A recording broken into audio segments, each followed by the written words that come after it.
Good morning and happy 2021 Presidential Inauguration Day. Thank you for joining us for our third episode of Reuveni Reel Talk, our bi-monthly video supplement to our Reuveni Real-Time Weekly Report.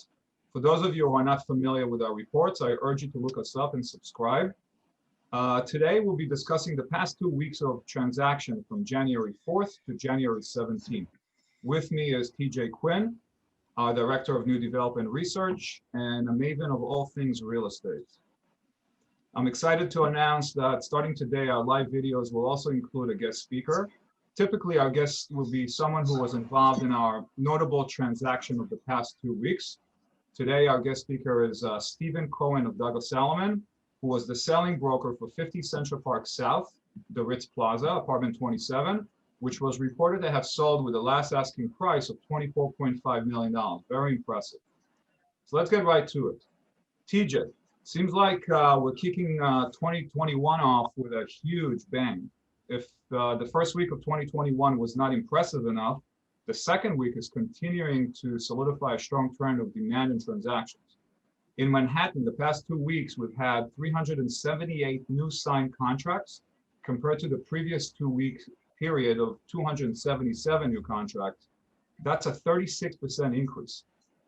And over $760 million in sales volume compared with the previous 2 week period of $602 million. That's a 27% increase. These are huge numbers considering the pandemic and the financial meltdown of the commercial real estate market. What exactly is happening here? Where is the disastrous real estate market that the newspapers are talking about? Yeah, so it's pretty interesting, and to me, this is pent up demand. A lot of people in the market have been theorizing for a while now that we were going to see this at some point, and I think we're starting to.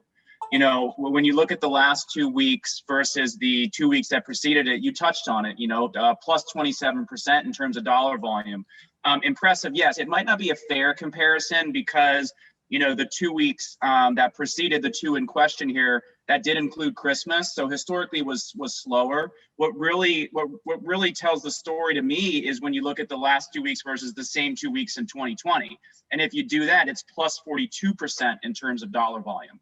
It's interesting. COVID, in a way, it kind of stole the spring and early summer selling period from us. So I think what we're seeing now are a lot of would-be buyers who sidelined themselves who are now back in the market. And to me, that's what's driving these impressive numbers. Right, there's definitely pent-up demand there. So let's get down to the breakdown. The breakdown of signed contracts for the past 2 weeks is very consistent with what we've seen in previous months. 87% of all transactions are under $3 million. 73% are under $2 million, and 44% of all transactions are under $1 million. So while we continue to highlight and discuss the big transactions, obviously the sub $3 million market is still dominates the activity. 56% of all transactions in past 2 weeks are in co-ops, 43% in condos, and only 1% in townhouse transactions. We're seeing relatively more condo deals and less townhomes this period. The average percentage of the last asking price for this week's signed contracts is 7.1%. TJ, you want to elaborate a little bit about that? Yeah, sure. So basically what that's measuring is the percent difference between the last asking price before something went into contract and the price that preceded it. Obviously, until the unit closes, all that we can go off is the last asking price before it went into contract, which, until it closes, we consider the contract price. So any price that came before it, we look at the delta between the two to basically just try and gauge what sort of percentage you need in order to engage a buyer. Right. There's an interesting data point that's also still very consistent with what we've seen in the past few months. Only 5% of all resale transactions are over $5 million, while 24% of new development deals are over $5 million. While new development deals only represent 12% of all transactions, they're actually 27% of the sales volume. That's an interesting data point about price differences between the resale and new developments. Any thoughts about the disparity between those figures? Yeah, I mean, first let me just say that we'll see where these $5 million plus new development deals ultimately land. When those end up closing, quite a few of them might end up below $5 million because there's a lot of negotiability out there. But to me, what's really interesting is you have to look at the reseller of that $5 million apartment versus the developer of that $5 million apartment, right? The reseller of that $5 million apartment, they don't have to sell. Most of them don't have to sell, right? A lot of them have probably been out east for a while. Maybe they threw their apartment on the market, just to see, just to give it a shot. But they're not obligated to sell. Whereas the developer of that $5 million plus apartment, they do have an obligation to sell. They have a bank to pay back. So there's much different considerations going on between those, those two players in the market. And I think that's driving the disparity between the two. So that actually makes a lot of sense, right? An affluent, financially stable and comfortable seller with a very expensive apartment may not have the same distress level as a developer who's got a bank and capital partners and a timeline to perform. That makes sense. As far as inventory is concerned, last week we had 212 new listings hit the market. This represents the second consecutive week with more than 200 new listings. Now, as of 2 days ago, the 18th of January, we had just over 8,700 total active listings. That's about 19% over December 2019 last year, and about 43% over May 2020, where we only had 6,100 units on the market.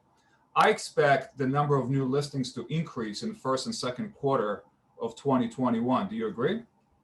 Yeah, I do. I mean, if you look at the decade or so that came after Lehman, on average, you saw in terms of quarter over quarter growth, and by that I mean Q4 of one year into Q1 of the next year, you saw about 10% growth on average in terms of inventory. I think it's going to be no different this time around, and perhaps even more than that, due to this pent up demand that we're talking about.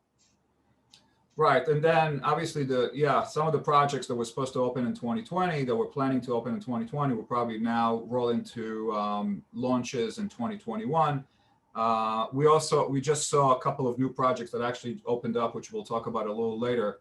But let's move to some notable deals in the past 2 weeks. So the Upper East Side is continuing its recent momentum with big transactions. 109 East 79th Street, a 20-story new development project with 32 units, developed by Legion Investment Group, which, as we know, is led by Victor Seguera, who previously with the Naftali Group, and designed by Stephen Harris Architects, a great design firm that also did 7 Harrison Street and 560 West 24th Street. The project is represented by Kathy Franklin of the Corcoran Group. Now, this project isn't officially on the market, but there was a report, and also in the Ocean report, that Penthouse 18 sold at $32.5 million. That's approximately $5,000 per square foot. And another very impressive big transaction for the Upper East Side, the trend that we've seen in the past couple of months. Another transaction, 1040 Fifth Avenue, a co-op, apartment 13A, that was listed by Richard Steinberg of Douglas Elliman, is in contract for $16.5 million. Now, that's approximately $4,000 per square foot. But also important to note that this is a 30% reduction from its original price of $23 million back in September of 2019. Will be interesting to see what this closes for. Another notable transaction on the Upper East Side is 1010 Park Avenue, the 9th floor, which is Extel's new development project handled by Hilary Landis of the Corcoran Group. Signed contract on the 9th floor at an ask price of $15.9 million. Which is around $41 a foot. Now, originally this apartment was listed at $18 million. And just for reference, the 5th floor in the building sold for $9.7 million in September of 2020. And that's $2,500 per square foot, right? That's a 40% difference in price from its original price of $16 million in 2017. It will be really interesting to see what the 9th floor closes for.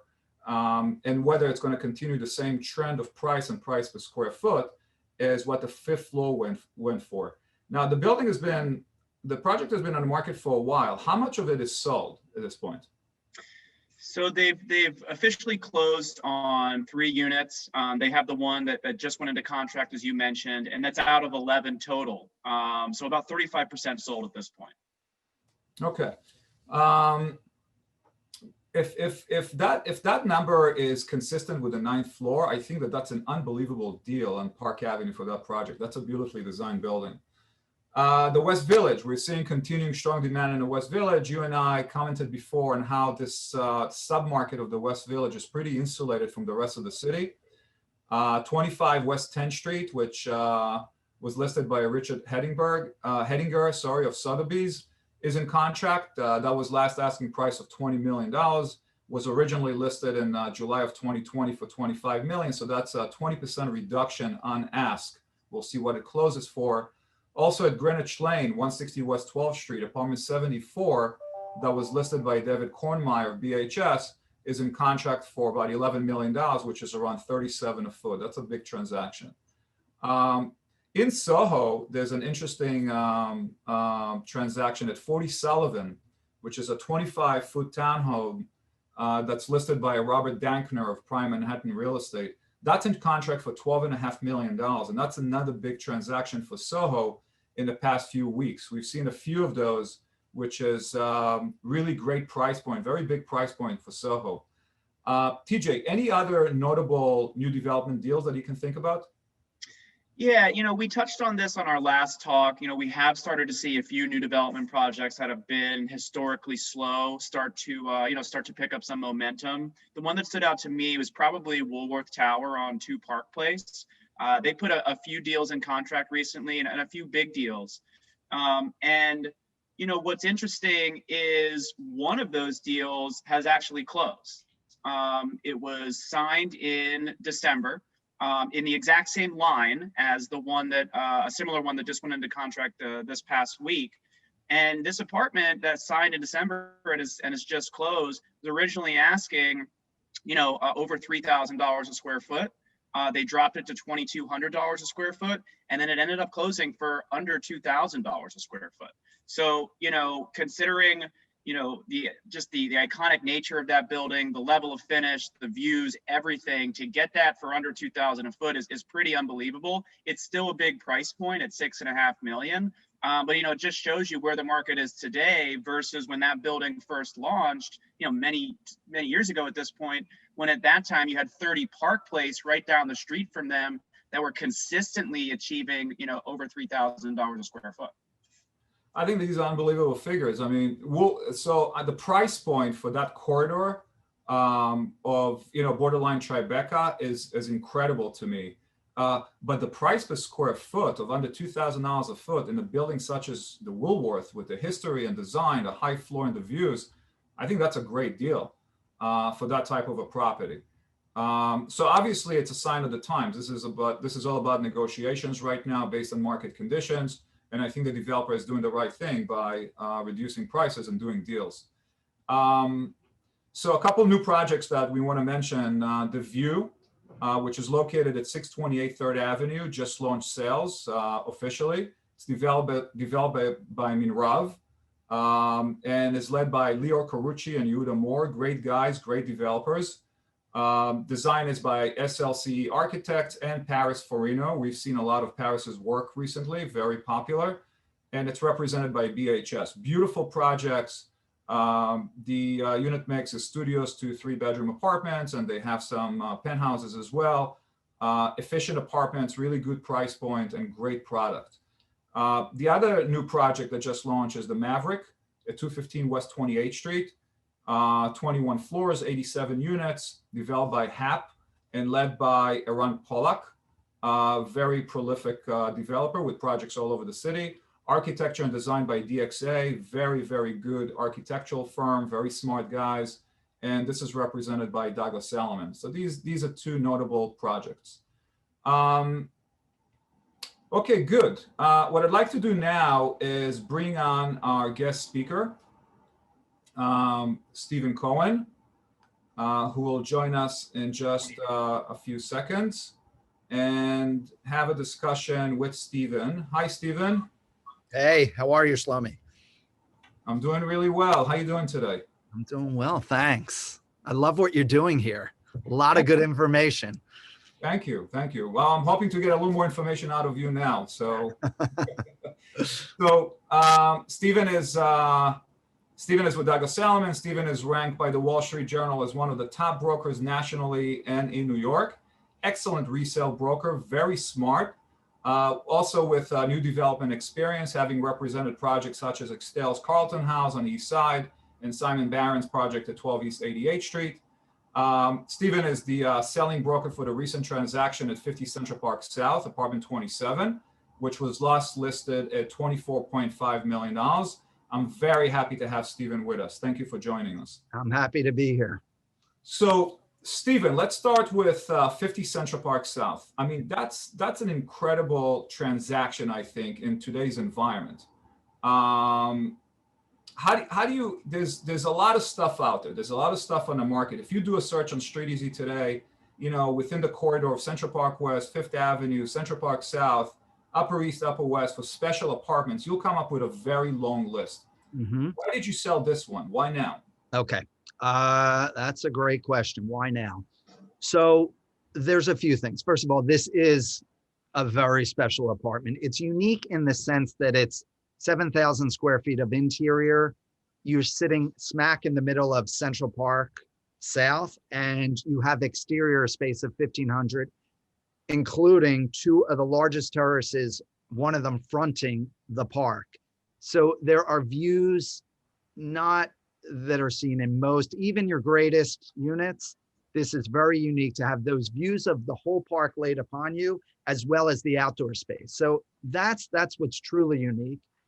I'll tell you, particularly within the market that we're in now. So the Ritz-Carlton residences, there's only 11 units. And so it's always, there's an exclusivity to that. But during COVID, when there's a premium for smaller, more boutique buildings, I think that really helped us in this situation. I agree. So let me ask you, it is a boutique building. I looked into the comps, right? And by the way, is this a 7,000 square foot, one bedroom? It is it's a one bedroom. There is a small staff room as well. However, now you're getting into my whole sales pitch.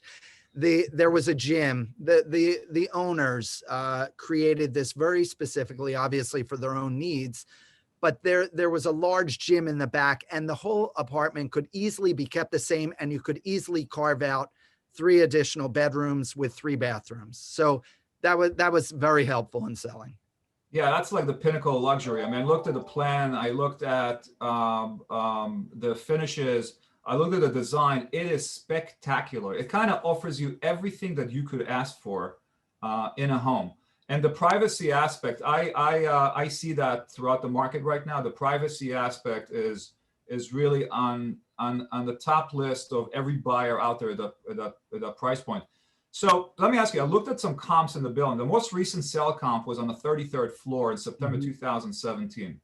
And that was an apartment that was smaller, right? It was 4,600 square feet, but it sold at 27 million, which is close to $6,000 a foot. In comparison, 27, which is a few floors lower, but still spectacular views, is around 7,000 square feet.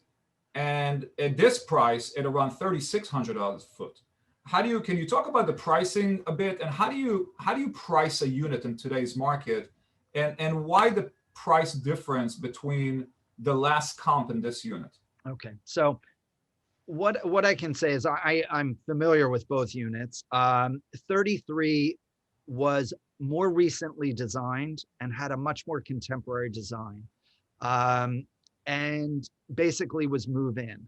Now, 27 that we have in contract, spectacular, beautiful design by Thierry Despont, but it was a particular taste, and the design was done much earlier than 33 was, many years earlier. So most buyers were coming in and saying that they would want to put their own their own mark on it and redo the whole place. So even though it was gorgeous and really a spectacular design, most people felt that they would have to come in and redesign it. So that speaks to that.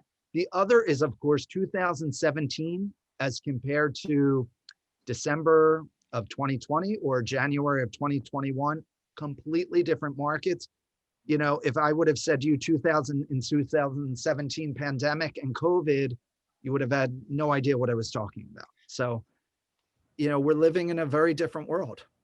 Yeah. So let me ask you then, to the extent that you could share with us, who buys an apartment like this and why in today's environment? In other words, we've been hearing about wealthy New Yorkers migrating to Florida for tax reasons. We've been, and while that may be true for some, we've also been experiencing a very bullish high-end market in the past few months. Give me, if you would, your take on the high-end market in Manhattan, on buyers' perception in terms of staying in New York or moving to New York or moving out of New York, and to the extent that you can share anything on the reasoning that this buyer specifically bought an apartment in today's environment, given the pandemic, given the elections, given the financial situation, and possibly what's been, reported and advertised, the uncertainty of New York going forward. Okay. So in my experience over the last, I'd say 3 months, we have some really beautiful high-end luxury listings. We are also working with a number of buyers. And in my experience, we're speaking now just on the high end. I'm seeing that a lot of people they're staying in New York. And some of them, I've been seeing a lot of young couples who maybe eventually were going to buy their I've arrived apartment, if you will, but they're jumping in now. And part of it is they've been out in the Hamptons. They're now coming, or wherever they were, they're coming back into the city. They realize they're here. The vaccine's just on the horizon. There's a new hope out there, if you will. But these buyers are realizing, let's jump in now.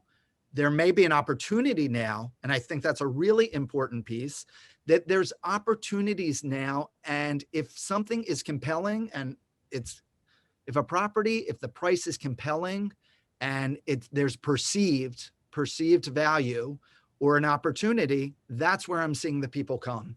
And like I said, a lot of young couples who maybe they wouldn't have made the jump to their, certainly successful people wouldn't have made the jump, but are making the jump now because they see this perceived opportunity right now in this particular time. Now, the type of people that came, we saw everyone at this property. It's a condo, but this particular buyer, and it's funny, over the months, I do my own reports and we talk about who our buyers are, and I'm always saying, it was Shlomi, we talked about this, that it was a lot of local New Yorkers purchasing at all levels in the market.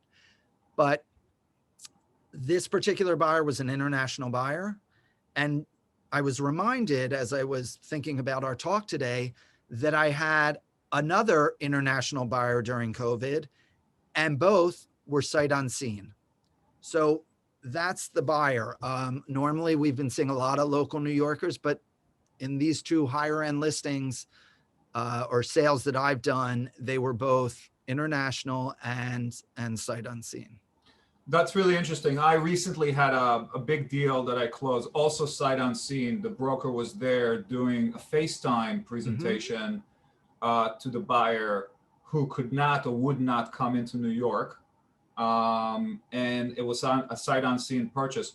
But I have to share the same. I'm experiencing the same thing. Most of the buyers that I've seen and transacted with, I would say in the past 3 months, at a high level pricing, were local New York families who had not bought in the past 3 years because they felt the pricing was just too high.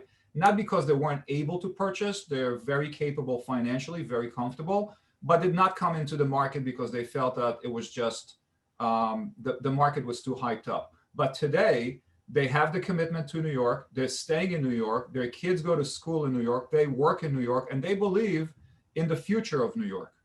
And today, they have the cash, and they're willing to spend it, but only if they perceive a good deal, and if they get the right kind of property. And the right kind of property is a lot of what we've seen, sort of trophy, large units with outdoor spaces, with the privacy in boutique buildings. So that's pretty consistent.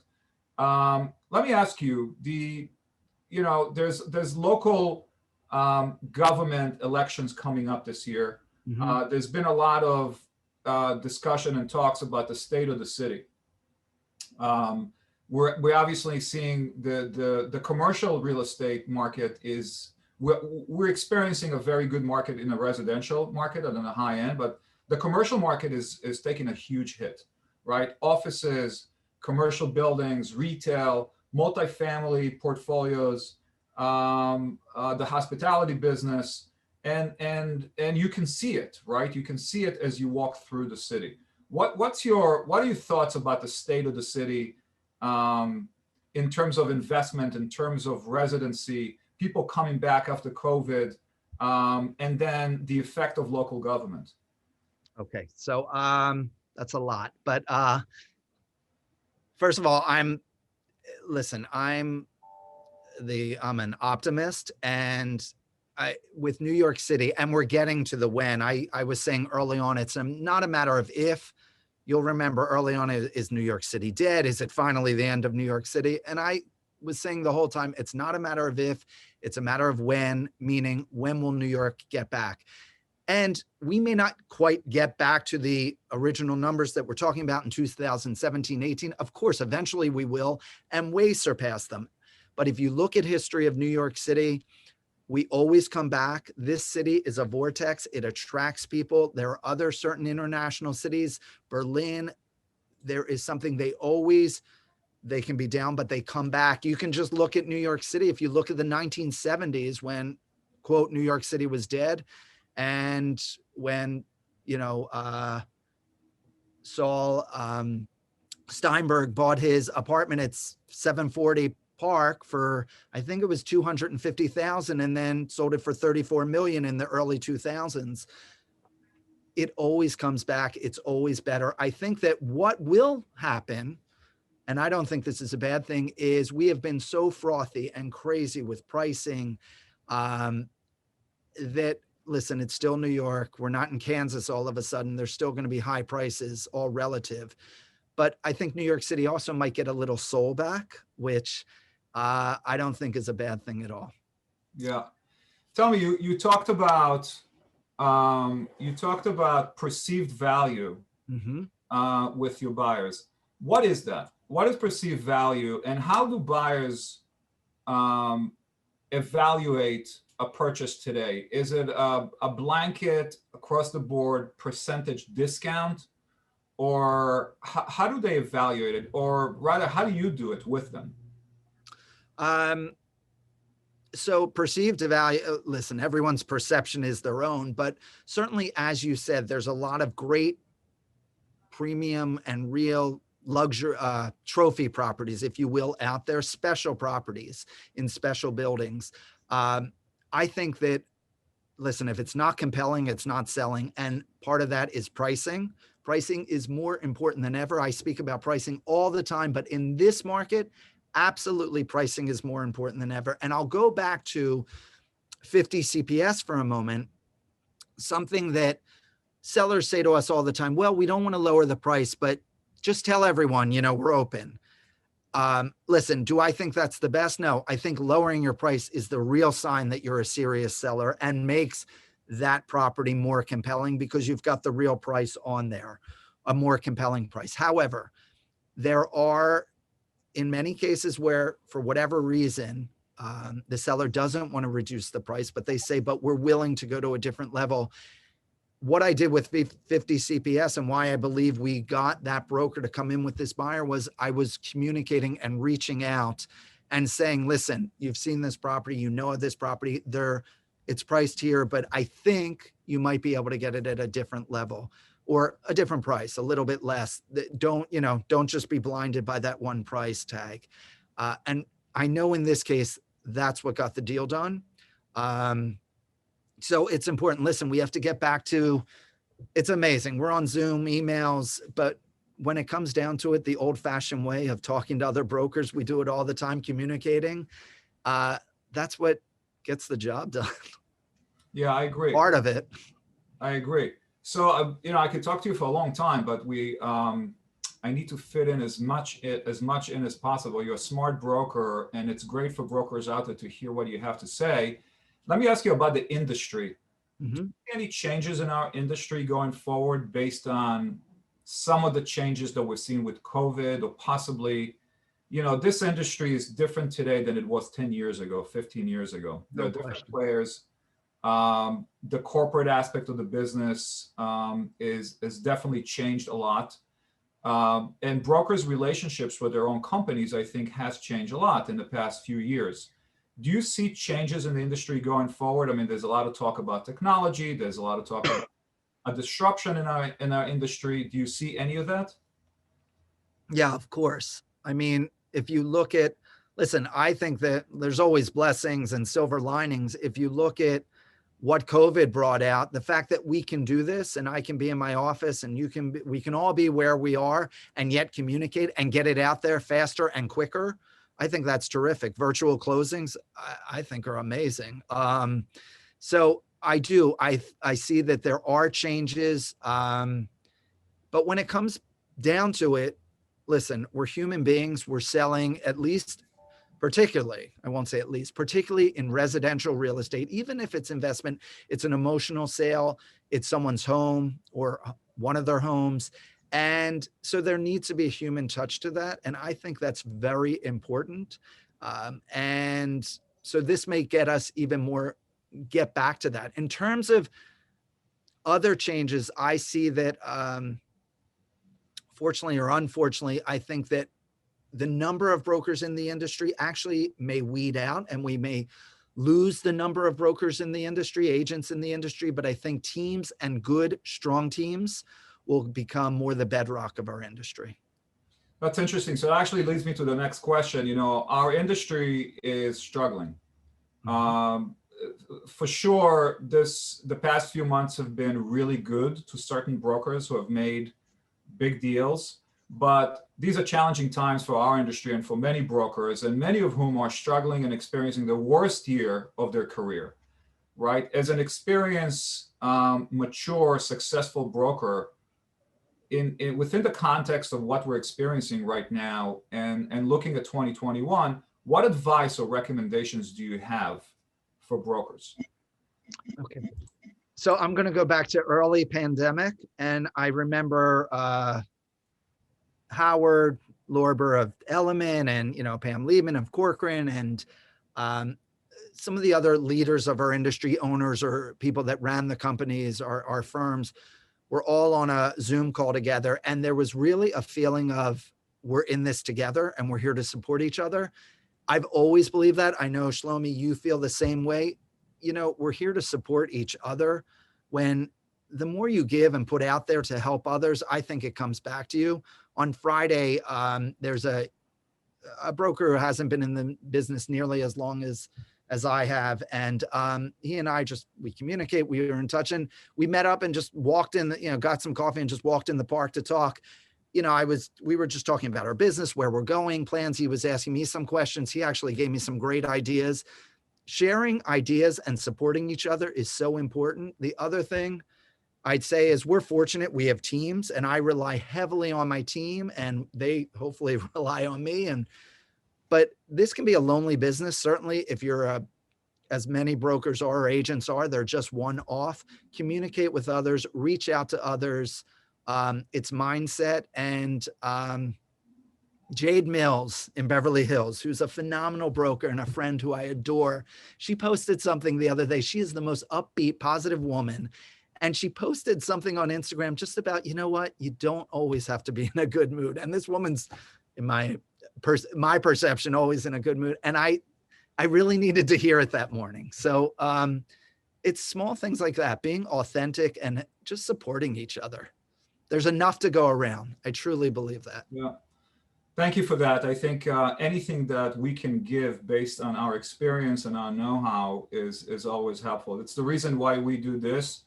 There is no financial benefit to us as a company to expand the effort and time to do this. This is completely in the spirit of giving, like you said, and important for us to share. So if this is helpful, it's something that I think we should all continue to do.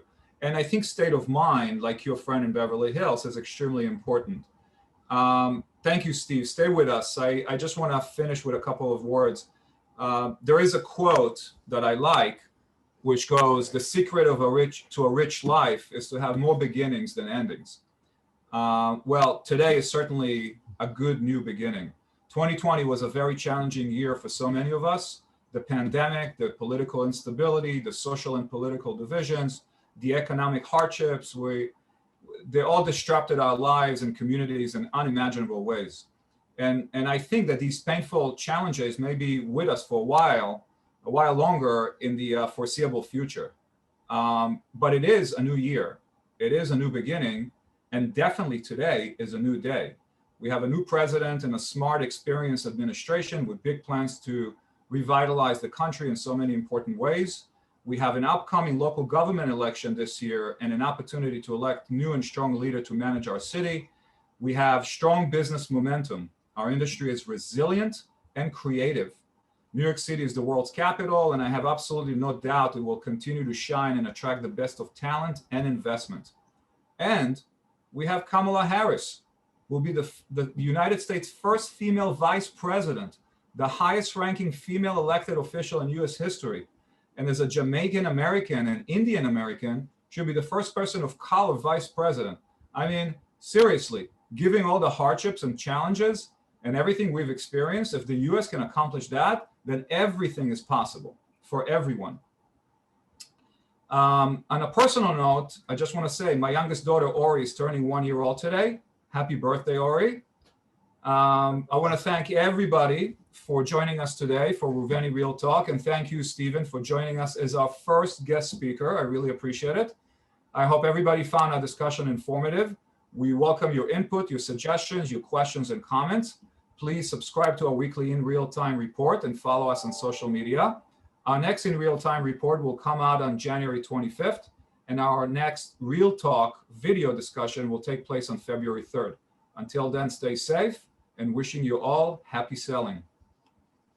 Thank you. Bye, guys. Thank you, Stephen. Thank you, Shlomi. Thank you. This was great. Thank you. Thank you, guys.